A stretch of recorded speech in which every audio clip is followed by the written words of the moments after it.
How's everybody doing today? Talk to me, Goose here, coming at you with live changes to the matchmaking system. Finally, is Wargaming listening? I'm going to give you basically a high-level overview, a TLDR of the article that came out today and what this means for World of Tanks. 15 years we've been evolving and refining the matchmaker.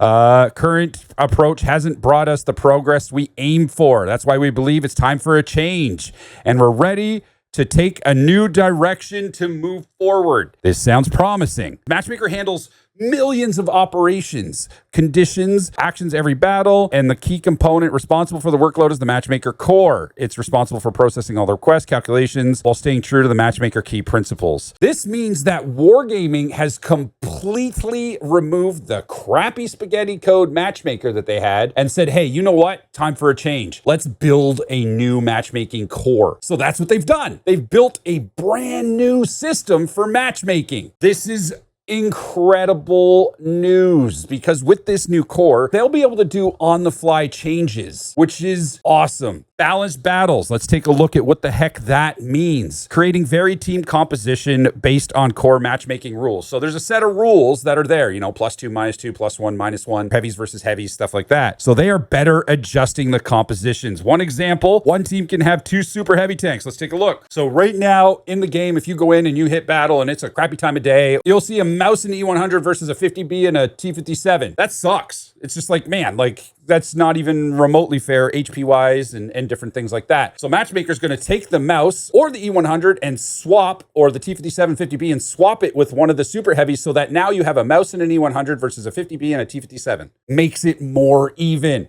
This is huge. Now, different vehicles with different roles will be distributed more evenly across teams. Better mix of roles, making battles more competitive and enjoyable. Better class diversity will now introduce stricter limits, ensuring a maximum of 5 TDs, 3 lights per team. I would like to see it 2 lights, but hey, it's progress. This will work together with the role-based balancing. For example, it will help to minimize situations where only one team has 5 sniper TDs while the other team has 5 assault TDs. Will create more dynamic battles where different tank types can play their intended roles effectively. This is all good news so far. This will create more dynamic and tactical battles where they can play their roles. In the future, we may adjust these limits for each class individually. So they might limit the amount of salt TDs to 2 per game or 3 per game. Next, more +1, -1 battles. Ladies and gentlemen, how many times have we heard, I want more +1, -1?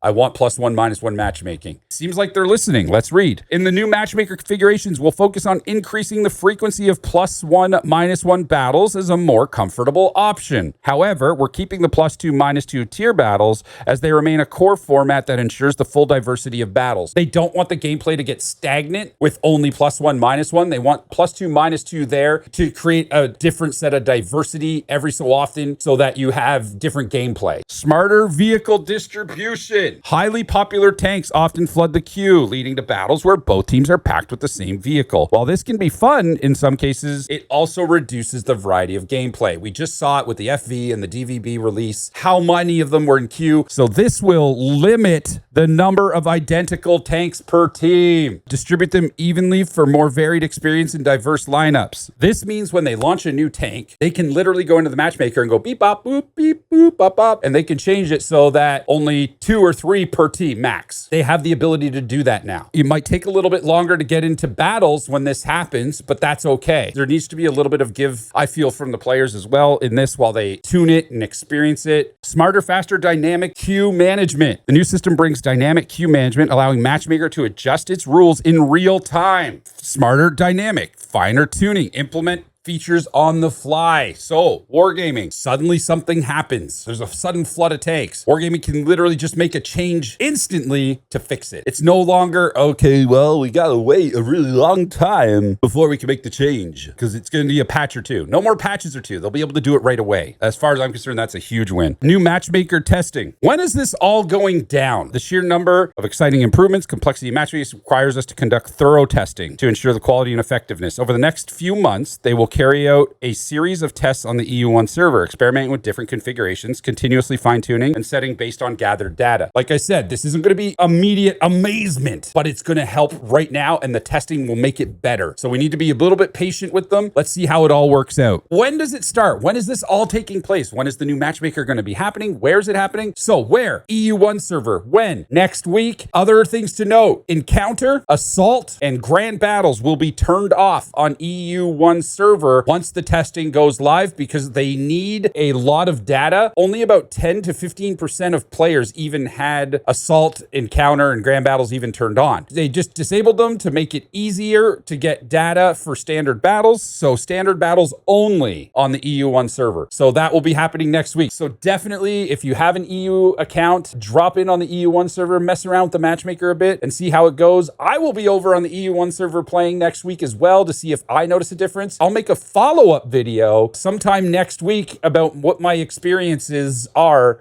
or the week after, what my experiences have been on the EU1 server since the changes. Thank you very much for watching. Talk to me, Goose here. And as always, I hope everyone has an amazing, amazing weekend. Cheers, good vibes. See you on the next one. It starts this week coming. Start again.